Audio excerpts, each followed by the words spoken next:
Hi there. My name is Kaylee Anderson, and I am so glad to be here with you today to talk about some of my favorite topics plant based nutrition and women's health. I am a registered dietitian. I'm board certified in lifestyle medicine. I'm a certified intuitive eating counselor, and I also hold a certification in women's integrative and functional medicine.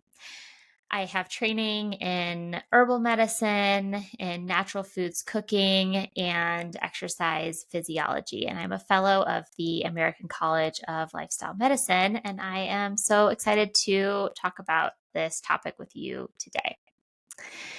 So, if you are here with me today, it's likely that you work with women, patients, or clients.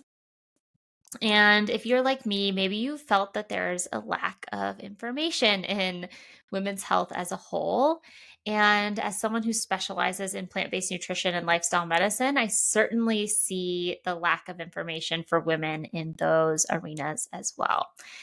And this topic is so important because women deserve nutrition and lifestyle guidance designed just for them and their unique needs, not generalized recommendations or recommendations that come from research that has been focused primarily on men, which is very common. So during our time together today, we're going to look at plant-based nutrition through a women-centered lens.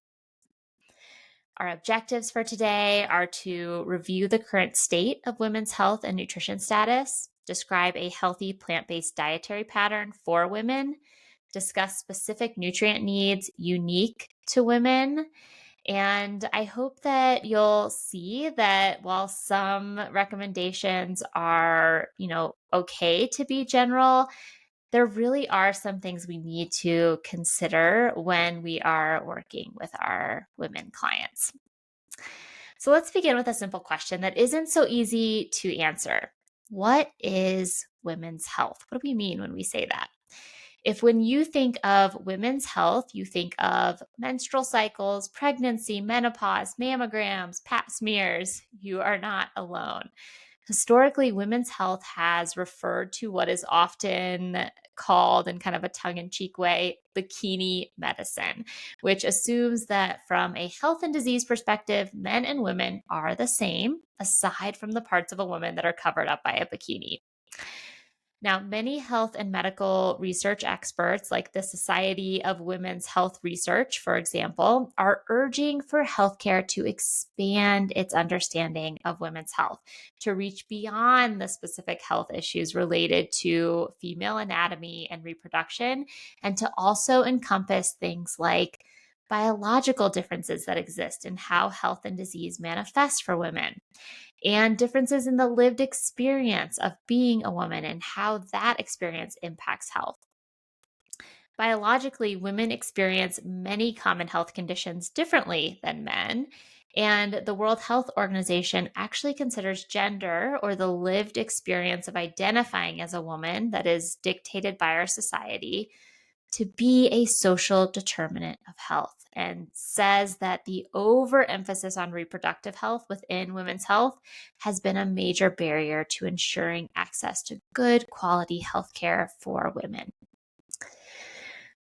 So let's look at the current state of women's health. So when we look at the leading causes of death for women in the US, according to the CDC, here is what we see. And the prevalence of having multiple chronic conditions is actually slightly higher among women than men. And this doesn't even touch on the hormonal and gynecologic conditions that are estimated to affect 80% of women at significant enough levels to cause disruption in their quality of life, their careers, and their overall health. But there is a very real history of bias in health research and health care that has shaped women's health over time. There's a long history of underrepresentation of women in research, intentionally excluding them from clinical trials, and not reporting sex and gender differences in outcomes data has been common. This is one of the first things that I personally look at in research. How many women were enrolled in this study? And are the researchers reporting sex and or gender specific outcomes, or are they just lumping everybody together? Many general practitioners don't feel equipped to recognize, diagnose, and treat women's health conditions, whether it's a heart attack or endometriosis. And studies show that providers frequently respond to women's symptoms differently than men. So, for example, they are more likely to ascribe women's reports of pain as emotional, psychogenic, or oversensitive compared to a man's reports of pain. And so, since we're talking about plant based nutrition and lifestyle medicine, it's important to look at some of those cornerstone studies as well and see that either women were excluded or they represent a very small percentage of the group that was studied. So, we really need to pay attention to this and make sure that we're taking a critical look when we're taking recommendations or the outcomes from a study and applying those as recommendations for our clients. A heart attack is a really good example of all of this. So, women's symptoms often look different than the unisex model that is taught.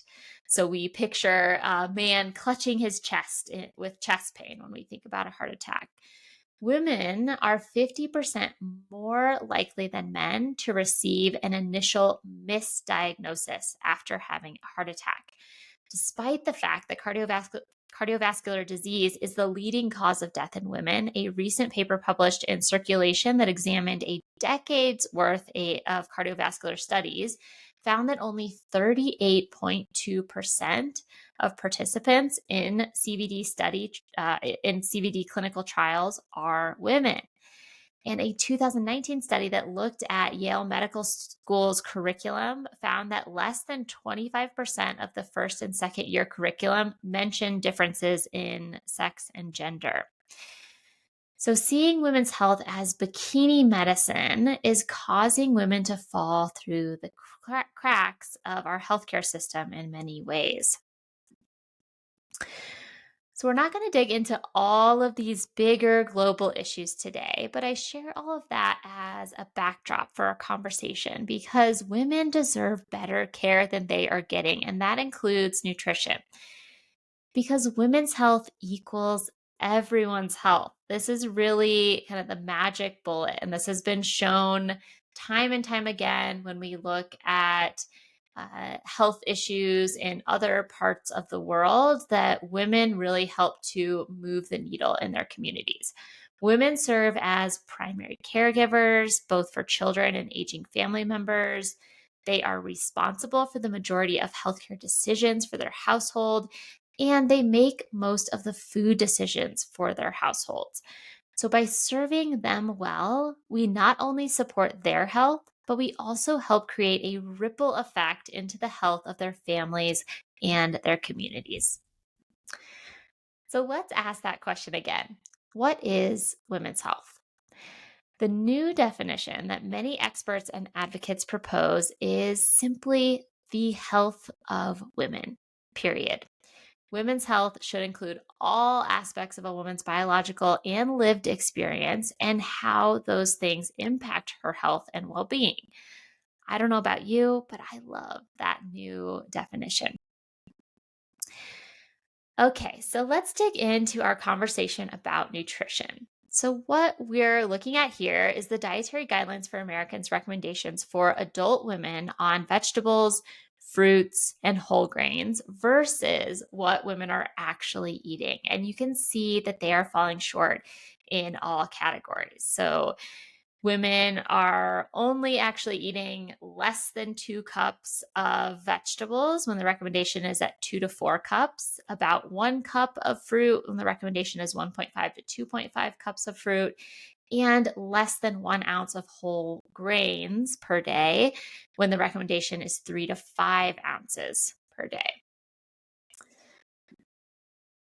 On the other hand, they are exceeding recommendations for added sugars, saturated fat, and sodium. 63% of women aged 31 to 59 are exceeding the recommended limit for added sugars, 70% are exceeding the recommended limit for saturated fats, and 82% are exceeding the recommended limit of sodium.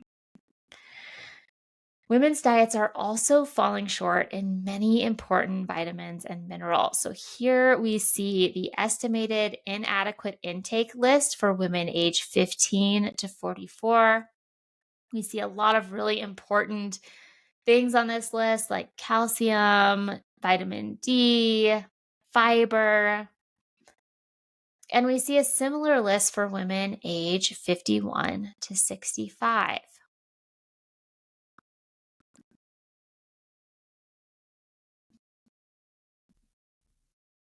And also, women are the targets of diet messaging and diet culture and weight loss pressure in our society. So, this kind of gets at their lived experience.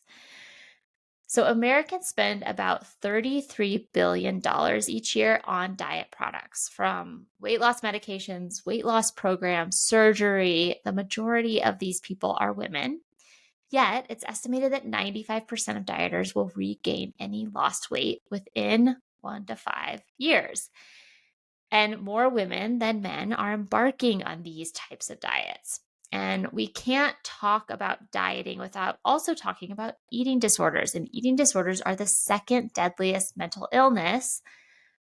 And the practice of dieting is one of the most prominent precursors to developing an eating disorder. And eating disorders are 4.5 times higher among females than males. 25% of female college athletes, for example, present with a subclinical eating disorder. So this is kind of what we're up against. This is the state of women's health. We have, these inadequate intakes as far as nutrition goes, plus all of this outside messaging that's coming in and affecting women's mental health, their choices. So what do we do about all of this? So, from a nutrition perspective, women are facing a lot of challenges, right? On one hand, they are undernourished in the foods that contribute to poor health and overnourished on the foods and nutrients that contribute to poor health. From a nutrition perspective, women are facing a lot of challenges. On one hand, they are undernourished in the foods that contribute to good health and overnourished in the foods that and nutrients that contribute to poorer health. And on the other hand, they're the targets of harmful messages about dieting and body image and the primary sufferers of deadly eating disorders. So, what is the optimal eating pattern and approach for women? I'm sure it's no surprise that a plant based eating pattern has a lot to offer women. It's associated with supporting a healthy microbiome and immune system, lower risk of many chronic diseases, including cardiovascular disease and certain types of cancers, lower risk of female specific conditions like uterine fibroids and endometriosis, balanced hormones, enhanced fertility, normal ovulation, less menstrual related pain, and many, many more benefits. I love this study for really representing that what women had to gain from a healthy plant-based eating pattern. So this study looked at about 100,000 women from the Nurses Health Study 1 and 2 over 8 years and found that adherence to a healthful plant-based diet was associated with improvements in physical and mental health related quality of life. They looked at plant based diets as a whole, and then they also parsed them out into healthy versus unhealthy plant based eating patterns. Women who ate plant based diets overall experienced better physical functioning, fewer physical role limitations, less bodily pain, and better general health. Women who ate healthy plant based diets had even greater improvement in these metrics, as well as better vitality, social functioning, fewer mental limitations, and better mental health.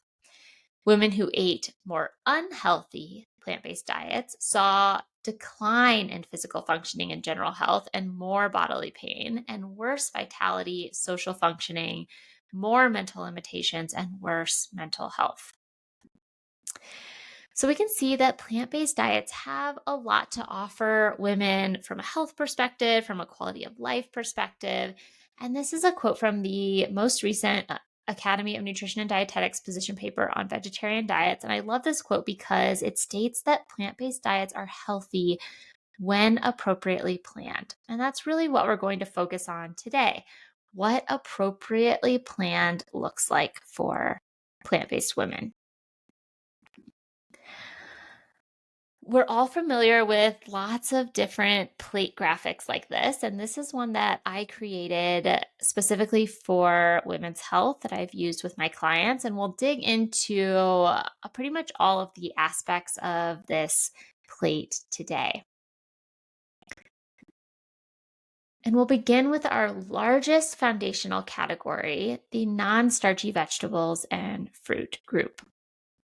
So there's so many benefits of the foods in this category, but one of the key benefits is phytonutrients. Phytonutrients are naturally occurring compounds in plant foods, and many phytonutrients act as antioxidants and neutralize free radicals that, if not kept in check, lead to cell damage, inflammation, and chronic diseases.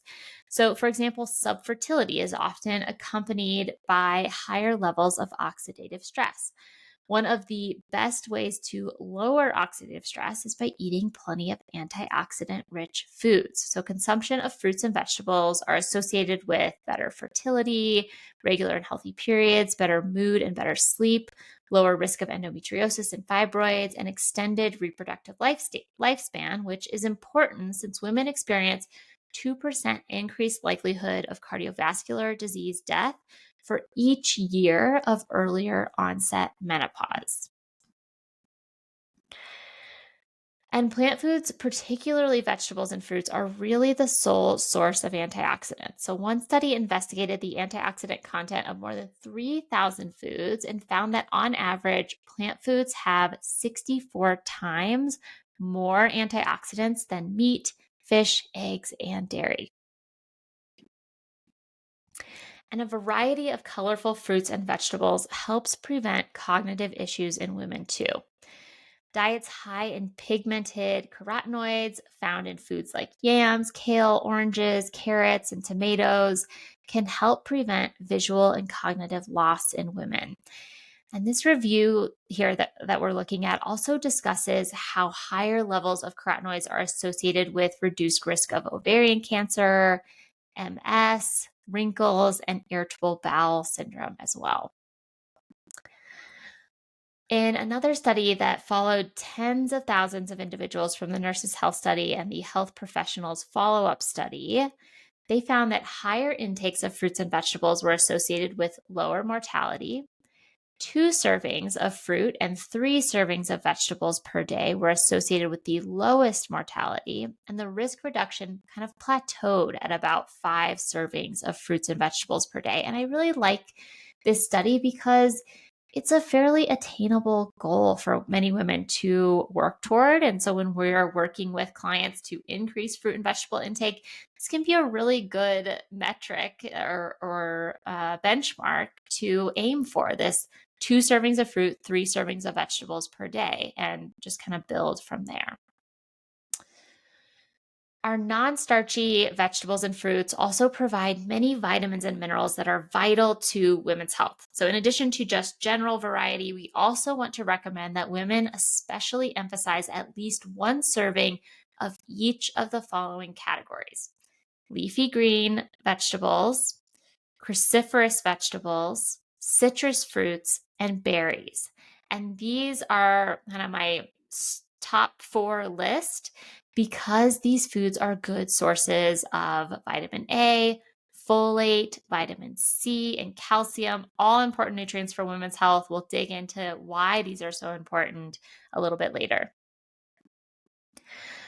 Our next foundational food group is our healthy fats. And the number one thing I want you to take away here is that women need healthy fats. And by healthy fats, we're talking about unsaturated fats. We'll look at those foods on an upcoming slide. So, the World Health Organization recommends that premenopausal women should never dip below 20% fat. Below this amount, it becomes difficult to meet needs for total energy, essential fatty acids, and fat soluble vitamins. And diets below 15% fat have actually been associated with missed periods in female athletes. So that's kind of a canary in the coal mine sign to look for that, there's other things amiss in the health of that person. Fats are necessary to absorb those fat soluble vitamins, A, D, E, and K, as well as some of those phytonutrients that we just talked about. And they play a role in satiety and meal satisfaction as well. And some high fat foods like nuts are actually associated with less weight gain in women. And this study looked at over 51,000 women in the Nurses Health Study 2 over an 8-year period. And they found that women eating nuts at least 2 times per week had less mean weight gain, which held true across all body mass index categories. And when they divided the nut eaters into categories from highest consumption to lowest, the highest frequency nut eaters, those were people eating at least 5 servings of nuts per week, so the least mean weight gain. And this systematic review and meta analysis strengthens that evidence. It looks at 6 prospective cohorts of 86 randomized controlled trials and found that nut consumption was associated with a 7% decreased risk of overweight and obesity. Higher nut consumption was associated with weight loss and reduced risk of weight gain. And there was a dose response relationship between nut consumption and lower body weight and body fat. And one more plug for nuts. In this study, again, looking at a cohort of women from the Nurses Health Study 2, identified healthy agers, or women who survived beyond the age of 65 with no chronic diseases, no memory impairment, no physical disabilities, and they had intact mental health. And they found that there was a significant association between nut consumption and being a healthy ager. And of all the nuts, walnuts in particular had the strongest association with healthy aging. Which brings us to another important piece of our fat conversation, omega-3 essential fatty acids. Adequate intake of omega-3s is positively associated with many facets of women's health. Briefly, there are 3 important forms of omega-3s to be aware of: the shorter chain form, that alpha linoleic acid or the ALA, and then our longer chain forms are EPA and our DHA. ALA is found in plant foods like flaxseed, chia seeds, hemp seeds, and walnuts. And technically, ALA can be converted to EPA and DHA, but the conversion is variable. The bottom line, to make sure that women are getting enough omega-3s, is a woman can meet her daily ALA needs with 1 to 2 tablespoons of ground flaxseed or chia seeds, or 1 ounce of walnuts. But to make sure that women are meeting those EPA and DHA needs, we may need to take this a step further. So some options here are consuming an additional 2,000 milligrams of ALA per day. So it's basically doubling the servings of those ALA foods to boost that conversion rate, or taking a microalgae-based EPA DHA supplement. And this is for plant-based women, obviously. So if they're not eating fish and they're not consuming other foods that have omega-3s in them, and they're just relying on plant-based sources, then these are the strategies we want to look for. So we also know that increased dietary ALA does not increase DHA levels in blood or breast milk. So because DHA is so important, DHA supplementation is thought to be beneficial for all pregnant and breastfeeding people to make sure that baby is getting those DHA needs met. There's no RDA for DHA, but most experts recommend a minimum of 200 milligrams per day during pregnancy and breastfeeding. So let's talk about fish for a moment. Should women eat fish?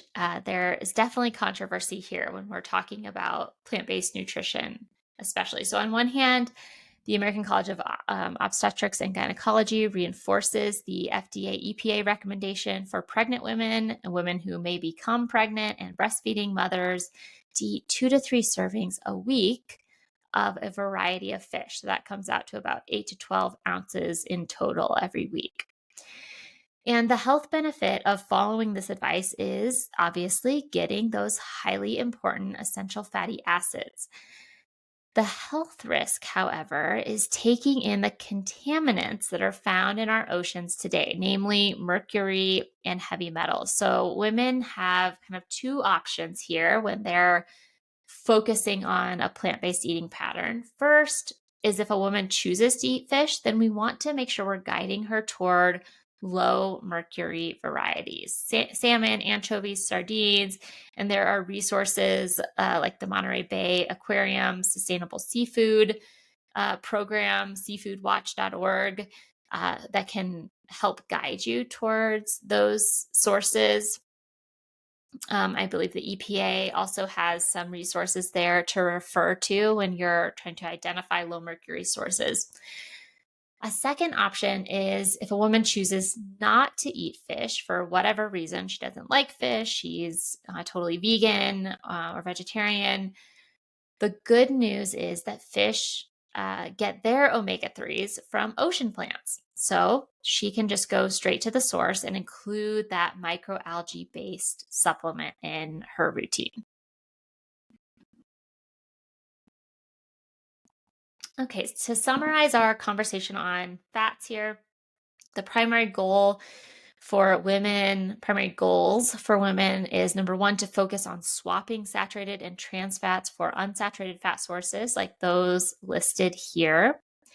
And number two, get adequate essential fatty acids in the ways that we just discussed, whether that's through boosting those ALA rich foods, taking that algae based supplement, including safe fish in her routine. She has options. Our third foundational food group is plant proteins, and this is such an important one.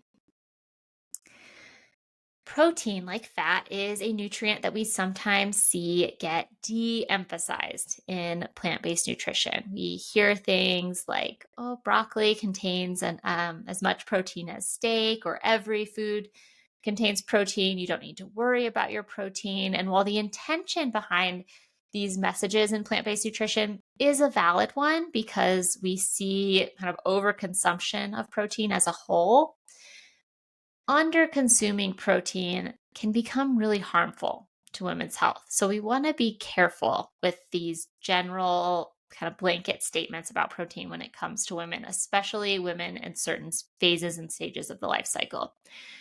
Protein is essential for building and repairing cells and muscle tissue. Adequate protein supports immune function, maintenance of fat-free mass, including muscle tissue and bones. So meeting protein needs is important for all women, but it becomes especially critical during pregnancy when protein is used for fetal development, as well as later in a woman's life when she's more prone to muscle and bone loss. So where we get our protein, of course, matters. So let's put animal protein and plant protein head to head through the lens of women's health. Higher rates of anovulatory fertility have been seen in women with heavier meat based diets than those who consume plant based proteins. And decreasing animal protein in studies has led to 50% decrease in risk of ovulatory infertility. And a little aside here, although fertility is not a priority for all women, and we, should never make the assumption that it is, fertility can be a window into the state of a woman's health. And maybe a slightly more inclusive window is the menstrual cycle. I am always asking female clients about hormonal birth control use, the length and regularity and related symptoms of their cycles, because this can be a vital sign of sorts that can give us a little window into what's going on with their overall health. Okay, back to protein. So what about plant-based protein for women? Plant-based protein intake is associated with lower risk of heart disease, diabetes, dementia, breast cancer, and other cancers as well. And beans in particular have been shown to be protective against breast cancer, lower blood pressure and cholesterol, and reduce inflammation. And women who eat more beans have lower risk of cardiovascular disease and type 2 diabetes too. Beans are rich in key vitamins and minerals for women, including zinc, folate, and iron. So they are such a wonderful food group to include in a plant based diet. Now, our culture has gotten it all wrong with how we define protein qualities. We often hear that phrase in nutrition, high quality protein sources. So let's redefine this. Usually, when we hear that, they're referring to animal sources or concentrated animal protein sources, right? But I like to look at protein foods in their complete package. Animal proteins are usually packaged with things like saturated fat, cholesterol, heme iron, hormones, antibiotics, and are void of fiber and phytonutrients. So they're not, and they might deliver a big punch of protein, but it's not an ideal package. On the other hand, plant proteins are packaged with all the things women aren't getting enough of: fiber, water, phytonutrients, antioxidants, prebiotics for a healthy gut. So I love to reframe this for our clients. When it comes to plant based protein, how much is enough for women? For premenopausal women, the DRI is 0.8 grams per kilogram of body weight. And this is likely adequate as long as there is variety in the diet and energy needs are met. Some people recommend adding 10% to this for high fiber intake. But this amount, this 0.8 grams per kilogram of body weight, is likely too low for women who are increasing lean muscle mass for various reasons in groups with higher needs, which include pregnant women, postmenopausal women, athletes. For postmenopausal women, it may be necessary to aim for 1 to 1.2 grams per kilogram of body weight in order to maintain that lean body mass. So, for example, for a woman who has 150 pounds, this is equal to adding about 27 grams of protein per day. So, this isn't an insignificant amount of protein, right? That's why we want to be careful about those blanket statements of, you can get protein from any food, because in reality, for a plant-based woman who is in one of these higher needs categories, she's going to have to take a closer look and be a little more cognizant of including those plant-based protein foods in her meals. So we can't talk about plant-based nutrition and protein without talking about soy. And I'm asked this often: is soy safe for women? So a little review here. Soy foods contain isoflavones, and in fact, they are the highest source of isoflavones. And isoflavones are phytoestrogens or plant estrogens. And this relationship to estrogen is at the root of most of the controversy surrounding soy as it relates to women's health. Do they behave the same as estrogens? Do they interfere with estrogen? These are the questions that come up. Phytoestrogens can bind to estrogen receptors in the body and can either have a weak estrogenic effect or an anti-estrogenic effect. And there are two types of estrogen receptors in the body: estrogen receptor alpha and estrogen receptor beta. So alpha receptors are in the breast, in the ovaries. Beta receptors are in the brain, the bone, endothelium, heart. And estrogen binds equally to both types.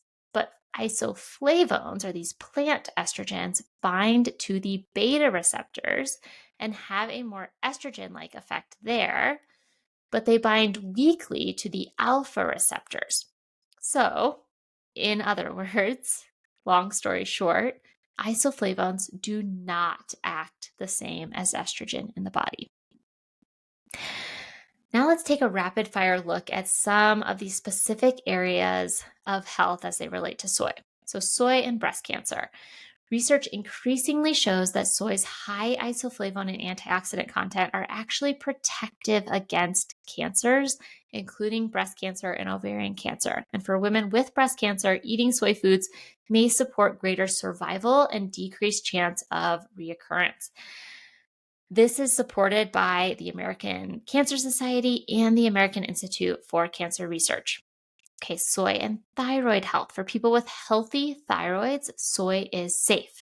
For people with low thyroid function and who are taking thyroid medication, then it's advised to not over consume soy because it can interfere with that medication. So that's a important caveat of this, a place where we want to encourage women to work with their provider on managing the medication around their soy consumption.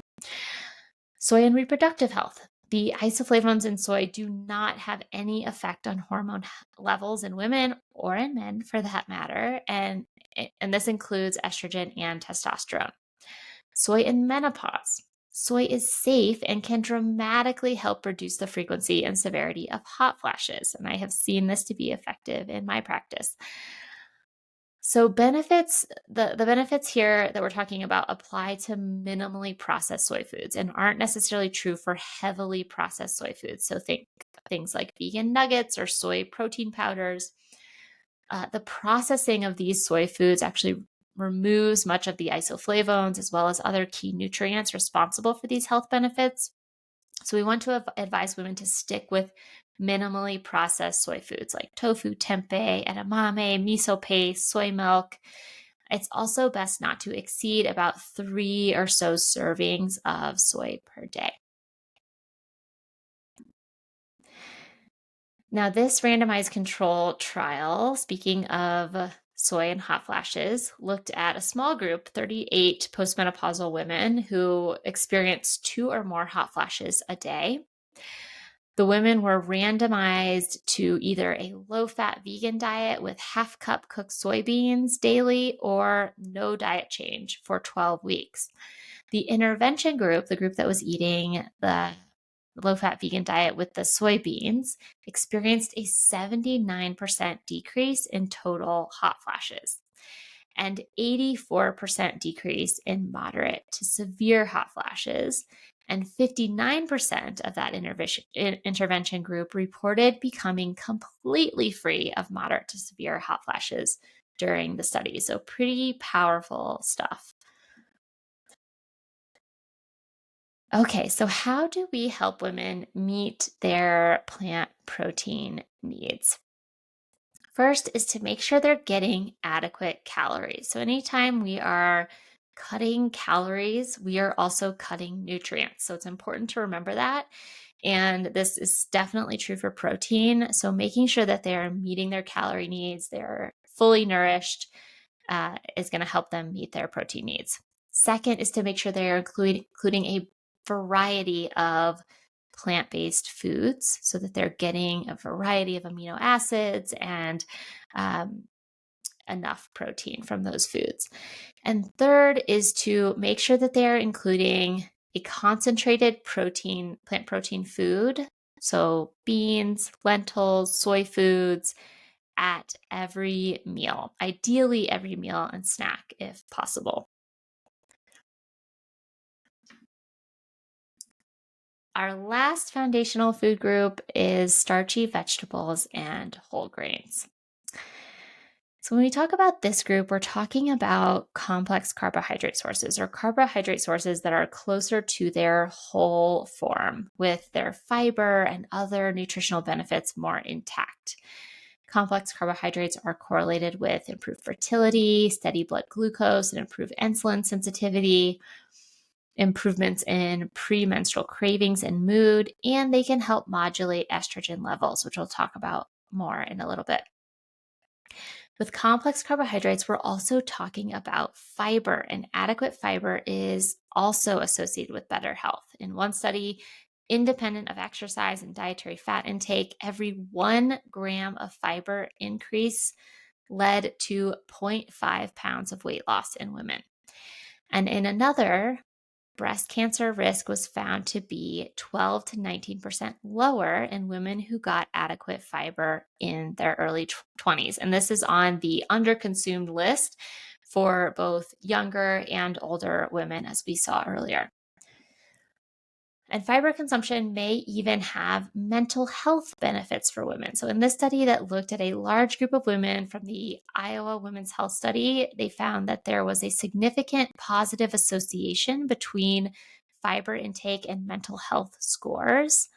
Whole grain fiber intake, in particular, showed positive association with mental health, while refined grain fiber intake showed an inverse association. One of the benefits of fiber is supporting the gut microbiome. And the gut microbiome shares a particularly close relationship with estrogen. After estrogen is used for all the important things in the body, it ends up in the intestines for reabsorption or elimination.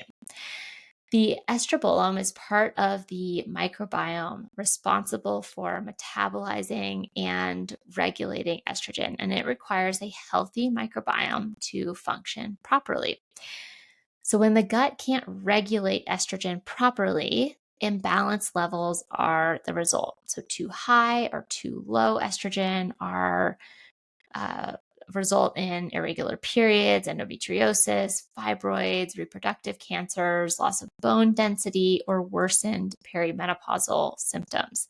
So, the estrobolome disruption, any kind of disruption here, also impacts cardiovascular disease, metabolic syndrome, cognitive function, including a decline in memory, and estrogen related cancers, including endometrial, cervical, ovarian, and breast cancer. So, we really want to support women in cultivating a healthy gut. And the health of a woman's microbiome is shaped by many factors, as we see here, which in turn shapes the effectiveness of the estrobolome. Nutrition certainly plays an important role here, and a plant based eating pattern may be especially supportive. One study showed that vegetarians had 3 times more estrogens in their stool compared to omnivores, which indicates that excess estrogen is being more effectively carried out of the body in vegetarians than the omnivores. So, how can we help women support a healthy microbiome? You can do this in a couple different ways. So, first, filling up on the plant based fiber rich foods. So, the best food on the planet for supporting microbiome health is fiber from plant based sources, particularly leafy greens, uh, cruciferous vegetables like broccoli, cabbage, kale, Brussels sprouts, cauliflower, collards, all sources of phytoestrogens as well. All are a source of phytoestrogens as well. They also have the added bonus of helping to keep estrogen levels healthy by supporting detoxification and the elimination of harmful environmental estrogens, too. Another way is by eating a wide variety of plant foods. The body needs a wide diversity of plant foods to truly thrive. Eating a wide variety ensures that you're getting both a wide variety of nutrients and phytochemicals.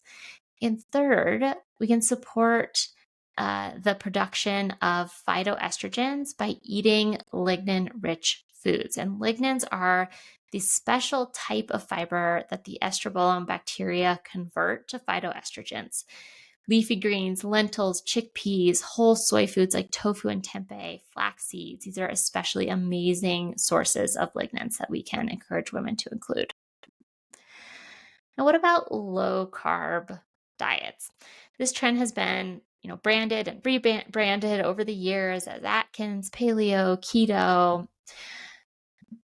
So we have data that indicates that low carb diets are not supportive of women's health. So in one study, those following a low carb diet for 1 year experienced higher rates of depression and anxiety. In another study, after just 1 week on a low carb diet, women experienced decreased focus, memory, and attention. And in a study of female mice on a ketogenic diet for 8 weeks, they experienced weight gain and impaired glucose tolerance. And this was a different experience than the male mice who had a more positive experience. So, yes, this is a study in mice. We need to be careful about extrapolating that into human health. But we have these indicators that a low carb, carb restricted diet may not be the best thing for women. So, when it comes to carbohydrates, we want to help women get more of those complex sources and really focus on increasing their fiber intake. Minimum fiber recommendations for women is 25 grams a day, but nutritional anthropologists estimate that pre agricultural fiber intake was as high as 70 to 150 grams of fiber per day. So we really want to aim higher than 25 grams and really treat that as kind of the minimum threshold. Now let's turn to the key vitamins and minerals when we talk about plant based nutrition and women's health. And we're only going to touch upon a handful. We're not going to touch on every single vitamin and mineral here, but all of these are still really important. And the best way to meet vitamin and mineral needs is by including a variety of plant based foods. We'll start with calcium. Calcium is, of course, most notable for its role in skeletal health, but calcium deficiency is tricky because it doesn't appear acutely the way other deficiencies do. It's a deficiency that many women discover later in life when it manifests as osteopenia and osteoporosis. Women's calcium needs increase with age. Some of the ways that we can help improve calcium intake in women include number one, recommending about 6 mini servings of calcium rich foods each day. This helps women get enough and it helps them spread out their calcium intake because we can only absorb a little at a time. This is a good time to involve a dietitian, of course, because we can help review what a person is eating and ensure that they're getting these mini servings and kind of help them translate that into their daily life and what foods they enjoy and that sort of thing. If a woman is relying on fortified foods like a calcium fortified plant based milk, for example, which I definitely recommend for plant based women, you'll want to remind them to shake that milk before they pour it, since the fortification will settle to the bottom. And if they're eating tofu, which I also recommend, you want to advise them to look for tofu that has calcium sulfate in the ingredients list. And this indicates that the tofu has been calcium set and therefore contains calcium. If a woman isn't meeting their daily calcium needs, then a modest supplement might make sense. So that's something to. Calcium has become synonymous with dairy, of course. So, what about dairy? Let's talk about that. Should women rely on dairy for calcium? Let's look at the data. There really isn't sufficient data to indicate that dairy consumption reduces fracture risk, and 60 to 80% of estrogens in the Western diet come from milk and dairy products. So, it's not necessarily linked to better skeletal health and it contains exogenous hormones that may interfere with a woman's natural hormones. Dairy products have also been associated with estrogen related cancers like endometrial and ovarian cancer. And in a 5-year CDC study, regular intake of cow's milk in girls age 5 to 12 led to higher rates of early onset menstruation compared to non milk drinkers. And as we see with DHA and fish, the cow is getting their calcium from plants, just as the fish is getting their essential fatty acids from plants. So we too, in this case, can go straight to the source and get our calcium from plants as well. The Canada Food Guide is an exemplary uh, a good example of what happens when industry is removed from the process of nutrition guideline development. So, Canada's latest food guide was developed without any industry input or industry funded research. And we see that water has claimed the beverage spot on their food guide. So, in other words, the beneficial nutrients that are found in dairy foods, like calcium, can be obtained from other sources like leafy greens and beans. So, dairy is not a necessity, and many people around the world are lactose intolerant and cannot tolerate dairy. And so, we really need to be expanding our calcium recommendations beyond dairy foods so that we can be more inclusive and we can give women perhaps the healthiest way of obtaining their calcium. But bone health is still a really important issue for women. So, dismissing this idea that we need dairy to get enough calcium, we don't want to conflate that with dismissing bone health.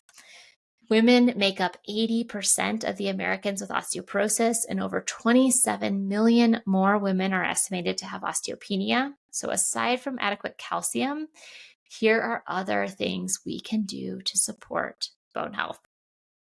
Number one, because up to 60% of peak bone mass is accrued in adolescence, beginning bone health measures in childhood and adolescence can be really helpful for prevention. Number two, weight-bearing exercise is also really helpful.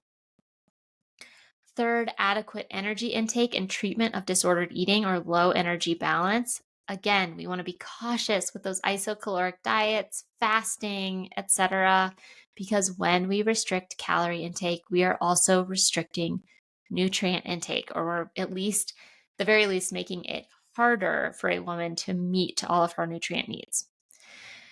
We also want to encourage clients to avoid substance use and abuse and support them in navigating those topics and keep sodium intake in a healthy range. And many other nutrients aside from calcium are really important for bone health, and that includes vitamin D, which we can obtain through sun or supplements, vitamin C, which is essential for collagen production. We can obtain that through citrus fruits, tomatoes, peppers. Vitamin K is thought to stimulate bone formation. We find that in leafy greens, beans, and soy.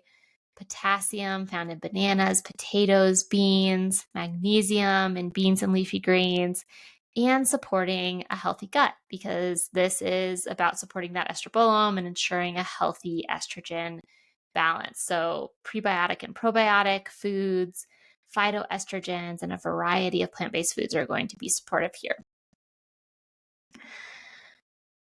Now let's move on to iron. Iron is another important nutrient for women. Women's iron needs are higher than those of men's, and a woman's iron needs fluctuate throughout her life with menstruation, pregnancy, menopause. So it's one that we really want to keep tabs on. Premenopausal and pregnant women and women in endurance sports are at the highest risk for iron deficiency. A recent study that looked at enhanced data for girls and women aged 12 to 21 found that almost 40% of that age group was deficient in iron. And any increased blood loss is going to increase iron needs. So, for example, heavy periods or the use of an IUD both increase blood loss. So, this is another indication of why it's so important to include these types of questions when we're gathering a woman's health history. Adequate plant-based iron specifically has been associated with normal ovulation and fertility. So there is indication that non-heme plant-based iron has a leg up when it comes to women's health. So ways to help women meet their iron needs, aside from just eating iron-rich foods, vitamin C-rich foods at every meal. So vitamin C enhances the absorption of iron when they're eaten together. Drinking tea and coffee before and after meals instead of during, because of the tannins in these beverages can inhibit iron absorption. Calcium supplements can also inhibit iron absorption. So if someone is taking supplemental calcium, we want to advise them not to take these with meals. Preparing meals in cast iron cookware will actually boost iron content. And consider an iron supplement in women with those high needs or depletion. And the CDC recommends anemia screening for non pregnant female adolescents and women every 5 to 10 years. So, again, this is something that we want to keep tabs on. Next is vitamin D. And vitamin D is not technically a nutrient since it is made by our skin when exposed to sunlight, and it is found naturally in very few foods. It's critical for skeletal health and has been linked to many other areas of health, much of which we're still uncovering. Inadequate intake has been linked to higher mortality in older adults, depression, and chronic diseases. And sun exposure is the best way to meet needs without supplementation. The sun exposure recommendations that we see here are based on midday sun exposure, so between about 10 a.m. to 2 p.m. on major body parts, so face, arms, legs, without sunscreen when sunburn is possible. The further away from the equator you live and the current season that you're in will impact your ability to make enough vitamin D from the sun. So, because this level of daily sun exposure is really difficult for most women to achieve in modern times, a vitamin D supplement is a good idea for most women. So, a few tips that I share: make a habit of taking a 15 to 30-minute walk outside in the afternoon so you can get a little bit of sun exposure. Choose plant based milks and juices that are fortified with vitamin D. Ask to get your vitamin D levels checked regularly by your doctor so that you can keep tabs on that. And consider a vitamin D supplement, typically about 600 to 1,000 IU per day. Now, vitamin B12. So, not getting enough B12 puts a person at risk for depression, heart disease, memory loss, and B12 deficiency is very dangerous and can result in irreversible neurological damage before it's even detected. A consistent source of vitamin B12 is a must for every woman eating a completely plant based diet.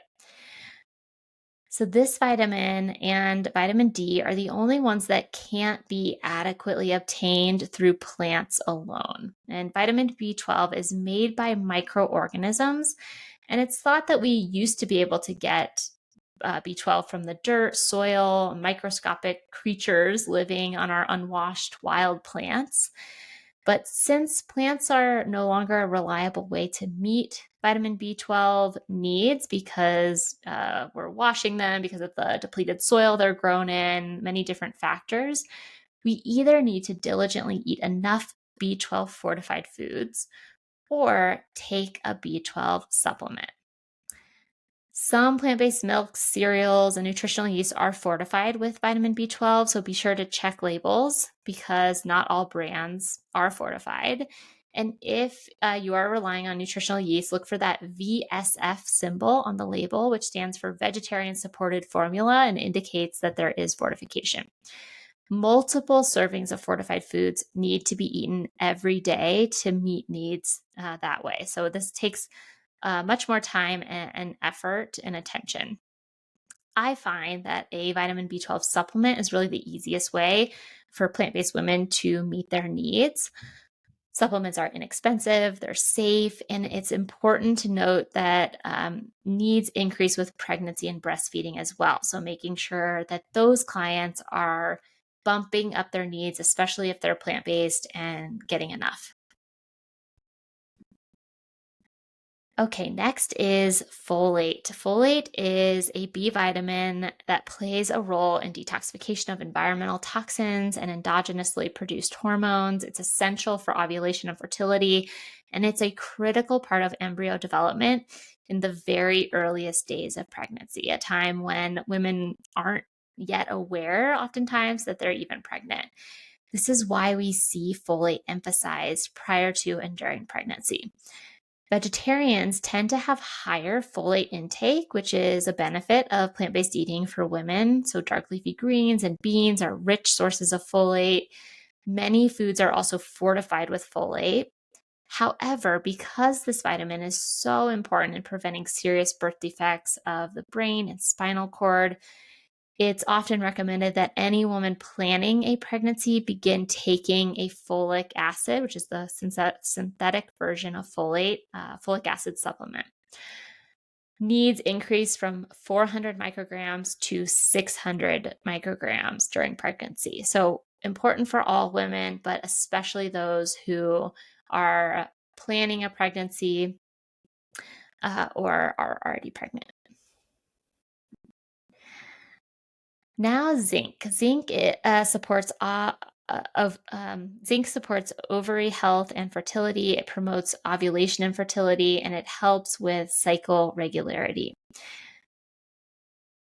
It plays a role in prevention and treatment of PCOS, endometriosis, PMS, cramps, fibroids, pelvic pain, and it supports health of the gut lining as well. So, for plant based women to meet their zinc needs, they can choose leavened whole grain and sprouted grain breads or sourdough breads where the zinc is just more bioavailable. They could sprinkle wheat germ on oatmeal or add that to smoothies or baked goods because it's a really rich source of zinc. They can sprout beans, grains, and nuts to make zinc easier to absorb and other minerals as well. And perhaps consider a zinc supplement for pregnancy and breastfeeding to make sure that those needs are met. Next up is iodine. So, iodine supports healthy ovulation and progesterone, thyroid hormone production, adequate intake can help prevent ovarian cysts, and it plays a role in excess estrogen detoxification. When it comes to plant based nutrition, sea vegetables are the richest plant source of iodine. So, plant based patients can meet needs by eating sea vegetables 1 to 3 times per week. They can also consider taking a modest iodine supplement 3 to 4 times per week. They can use 1/4 of a teaspoon or to 1/2 of a teaspoon of iodized salt daily in cooking and seasoning. And when it comes to pregnancy and breastfeeding, again, these needs are really important to meet. And so an iodine supplement is recommended. And that's often just included in a prenatal vitamin. So you just want to make sure that it's included and they're getting enough that way. Personally, I find that the iodized salt is a really easy way to meet those needs. It's a very small amount of salt that can be used in cooking. Most of our sodium consumption comes from processed foods, not from salt that we add at home while we're cooking. So, as long as a woman isn't eating a lot of processed or restaurant foods, then this small amount of iodized salt is going to help her meet her needs, help enhance the flavor of her cooking, and it's not going to do much harm.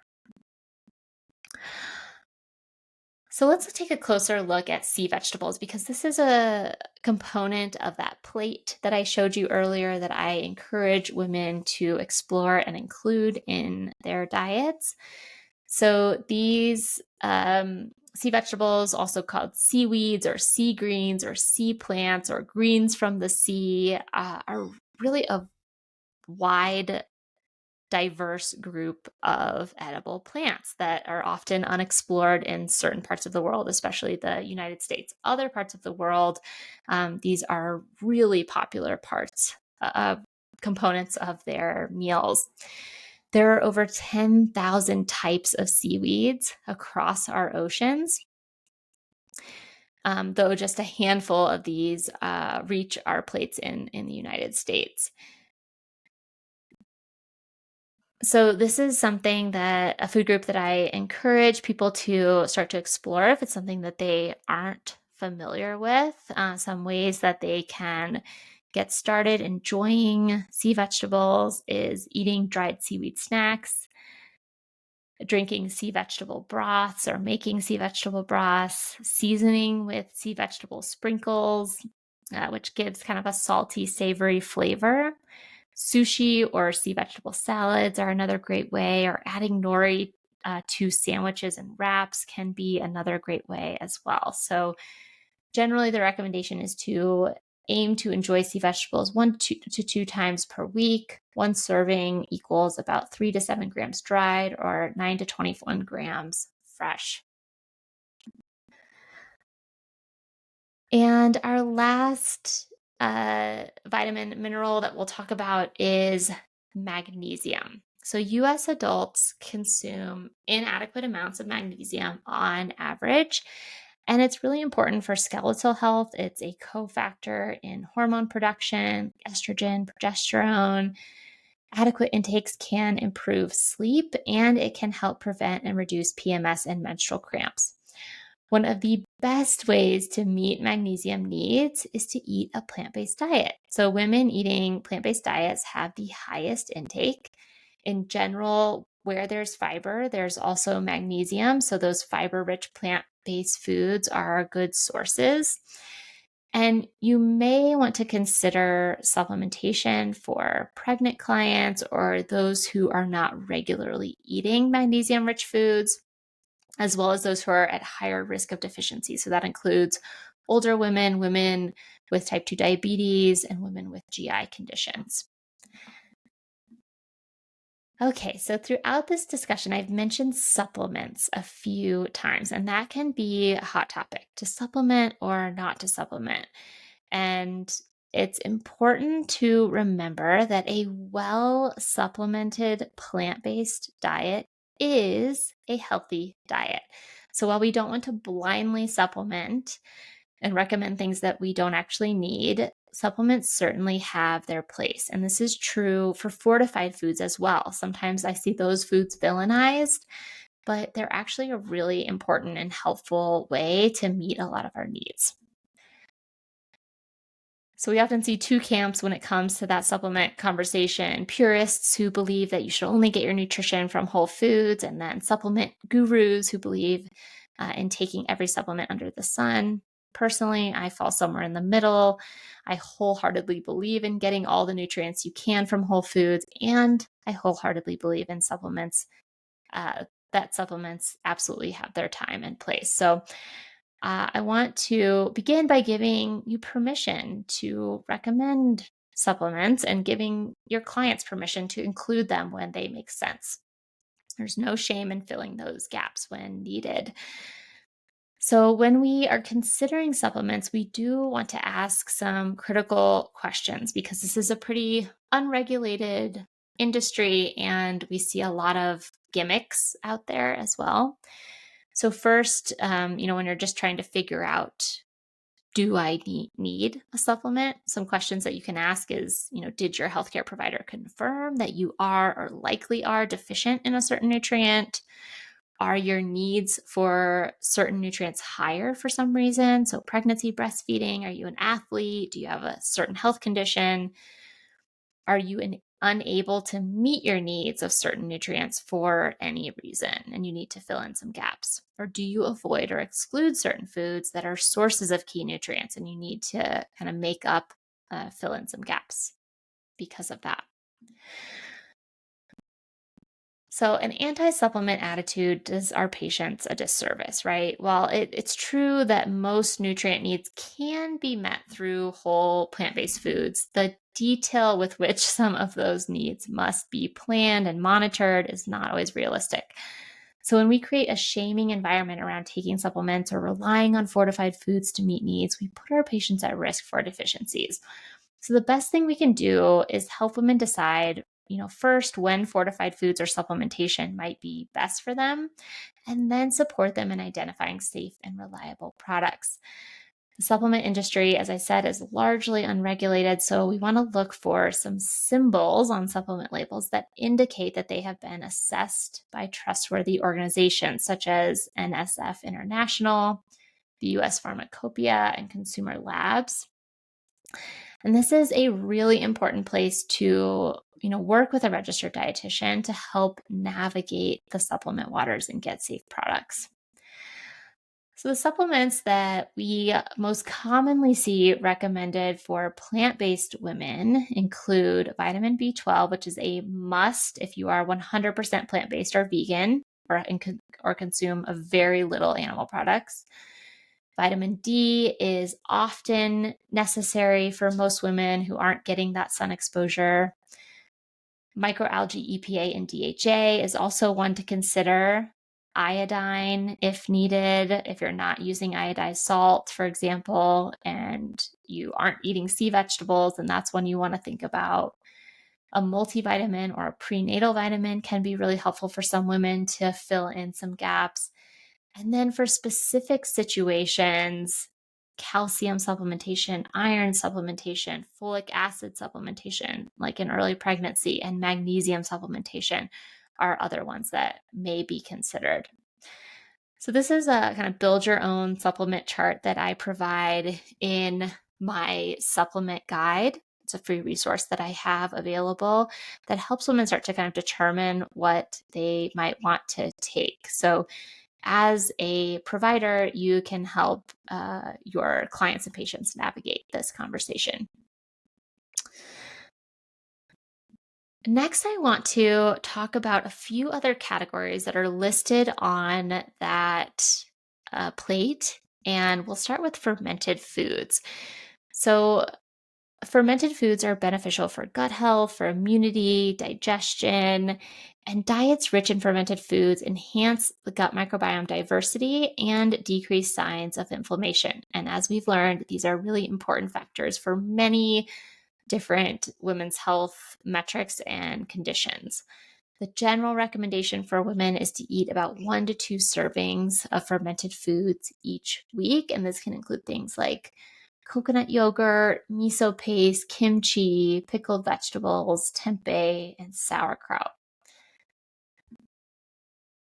Another piece of that plate that I encourage women to include is lots of herbs and spices. These can be fresh, these can be dried. They enhance flavor, they add phytonutrients, vitamins and minerals, and other functional benefits as well.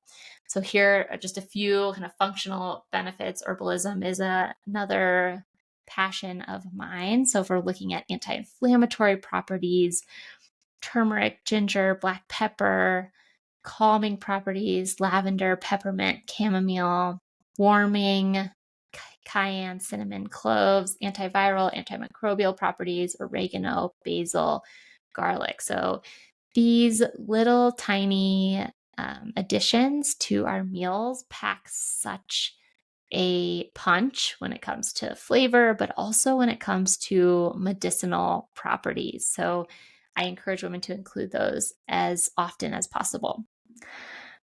And then I just want to touch on hydration. So really, hydration recommendations depend on a lot of different things: someone's age, their activity level, the climate they live in, how much they're losing by sweating or waste elimination, life cycle stages like pregnancy and breastfeeding, and other health conditions. These all can affect hydration.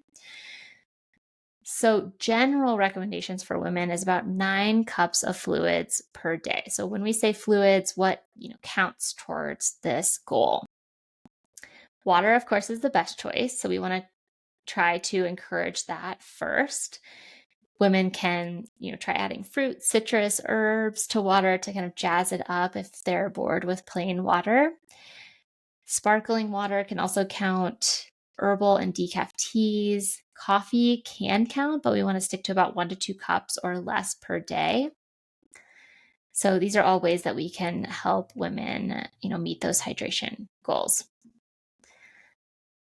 Okay, so to round it all up, here is a plant-based woman's nutrition quick list for you. So first, those non-starchy vegetables and fruits, aiming for the ones that are especially high in calcium, folate, vitamins A and C.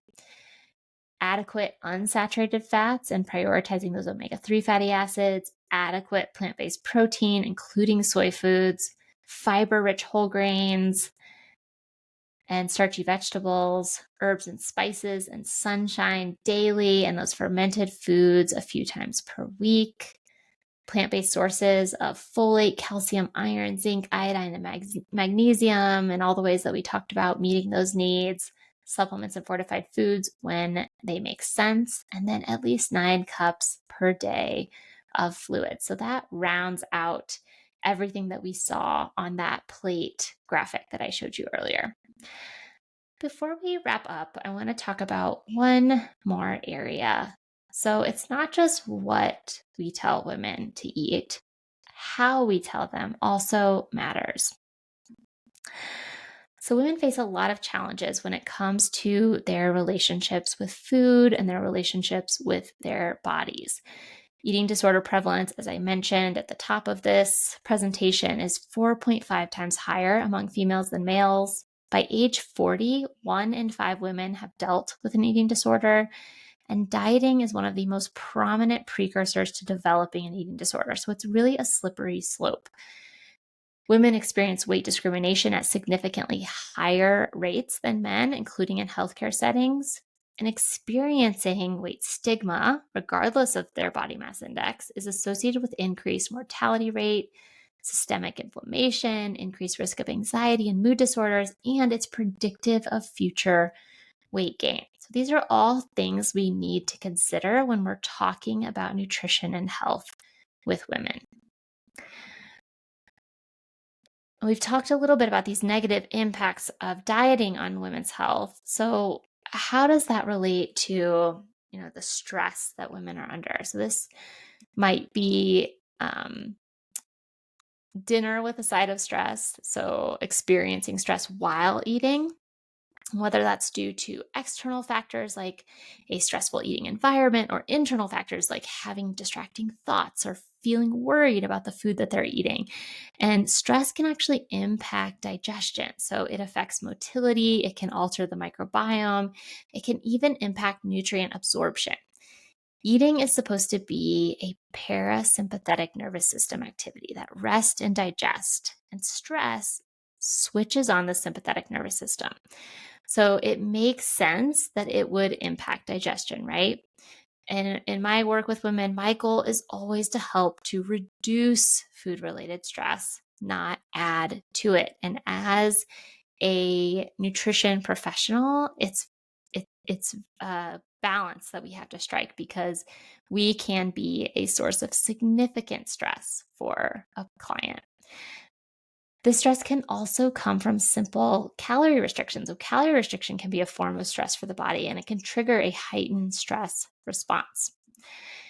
And I mentioned weight stigma, so we want to be careful with this as well. Weight stigma is experiencing discriminatory acts and ideologies targeted towards individuals because of their body weight or size. In a recent review paper, it was reported that in the moments of experiencing a stigmatizing interaction, weight stigma causes blood pressure reactivity and cortisol secretion. The review paper also reports that independent of BMI, those who have experienced weight stigma experience those things I mentioned earlier: increased mortality, systemic inflammation, increased risk of anxiety and mood disorders, and predictive of future weight gain. So it's working in reverse. It also undermines healthy behavior. So it's associated with lower motivation to exercise and less exercise, increased eating behavior, disordered eating behaviors, and substance use disorder. Weight stigma is a serious issue in healthcare that disproportionately affects women. And this image is from a paper published in The Lancet titled "The Importance of Language and Engagement Between Healthcare Professionals and People Living with Obesity, a Joint Consensus Statement."